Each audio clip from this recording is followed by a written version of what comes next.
কৌশিকী অমাবস্যা তিথিতে বীরভূমের নানুর ব্লকে অতিরিক্ত বৃষ্টির ফলে নানুর এলাকায় বেশ কিছু গ্রামে জল ঢুকে যায়। প্রায় 50টিরও বেশি বাড়ি ক্ষতিগ্রস্ত হয়। অতিবৃষ্টির ফলে বাড়িগুলো ক্ষতিগ্রস্ত হওয়ায় ক্ষতিগ্রস্ত পরিবারগুলি আশ্রয় নিয়েছিল তাদের নিকট আত্মীয়দের বাড়িতে, আবার কেউ আশ্রয় নিয়েছিল সরকারি স্কুলে। বৃষ্টিতে ক্ষতিগ্রস্ত পরিবারগুলির পাশে দাঁড়ালো নানুর ব্লক তৃণমূল কংগ্রেস। সোমবার নানুর ব্লক তৃণমূল কংগ্রেসের পক্ষ থেকে ক্ষতিগ্রস্ত পরিবারগুলির হাতে ত্রাণ তুলে দেওয়া হলো। ক্ষতিগ্রস্ত পরিবারগুলির হাতে ত্রাণ তুলে দিলেন বীরভূম জেলা পরিষদের সভাধিপতি তথা নানুর বিধানসভার দায়িত্বপ্রাপ্ত তৃণমূল নেতা কাজল শেখ, নানুরের বিধায়ক বিধানচন্দ্র মাঝি, নানুর ব্লক যুব তৃণমূল সভাপতি শেখ হুমায়ুন সহ নানুর ব্লক তৃণমূল কংগ্রেস নেতৃত্ব। ক্ষতিগ্রস্ত পরিবারগুলির হাতে এক ব্যাগ চাল, আলু, পেঁয়াজ, ডাল, বিস্কুট, শাকসবজি সহ 24টি নিত্য প্রয়োজনীয় জিনিসপত্র তুলে দেওয়া হয়। ক্ষতিগ্রস্ত পরিবারগুলি ত্রাণ পেয়ে খুশিতে মেতে উঠেছেন। একই সাথে যেসব বাড়িগুলি ভেঙে গেছে অথবা বেশ কিছু ক্ষতিগ্রস্ত হয়েছে, এই বাড়িগুলো কিভাবে পুনর্নির্মাণ করা যায় বিষয়গুলো নিয়ে ভাবনা চিন্তা করা হচ্ছে বলেই জানান জেলা সভাধিপতি কাজল শেখ। নানুর থেকে ইকবাল হোসেনের রিপোর্ট, WB নিউজ 365। গত কয়েকদিন আগে প্রবল বর্ষণের ফলে নানুরে প্রায় 150টা বাড়ি, মাটির বাড়ি ভেঙে গেছে এবং প্রায় 250 থেকে 300 ছোট ছোট চালা, প্রাচীর ধ্বংস হয়ে গেছে। তার ফলে তৎকালীন আমাদের বিধায়ক থেকে শুরু করে আমাদের সমস্ত আধিকারিকরা, তিস্তা গ্রাম পঞ্চায়েত উত্তীর্ণ জনপ্রতিনিধিরা বাড়ি বাড়ি গিয়েছিলেন এবং এখনও পর্যন্ত কিছু পরিবার আছে যেগুলো বর্তমানে প্রাইমারি স্কুল বা তাদের আত্মীয়দের বাড়িতে রয়েছে, তাদের অবস্থা খুবই খারাপ দিকে আছে। সেই চিন্তাভাবনা করে আমাদের নানুর ব্লক তৃণমূল কংগ্রেসের পক্ষ থেকে আমরা 20 কেজি করে আলু, পেঁয়াজ, সর্ষের তেল, মসুর ডাল, চিনি, চা, ব্রিটানিয়া বিস্কুট, বেবি ফুড থেকে শুরু করে কেক, নুন, মুড়ি, চানাচুর, সাবান, সার্ফ, এমনকি লঙ্কা, হলুদ, জিরে থেকে শুরু করে টোস্ট, চাল 1 প্যাকেট করে এবং শাকসবজি পর্যন্ত দেওয়া হলো প্রত্যেকটি পরিবারকে।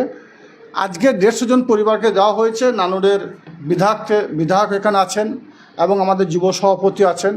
আমরা সকলে মিলিতভাবে সংঘবদ্ধভাবে কয়েকদিন আগে আলোচনা করেছিলাম যে এই পরিবারগুলো পাশে থাকা দরকার আছে। এটা আমাদের মাননীয় মুখ্যমন্ত্রী মাননীয় মমতা বন্দ্যোপাধ্যায় আমাদেরকে শিখিয়েছেন। সবসময় দুর্দশাগ্রস্ত, অভাবগ্রস্ত মানুষের পাশে থাকার বার্তা তিনি দিয়েছেন।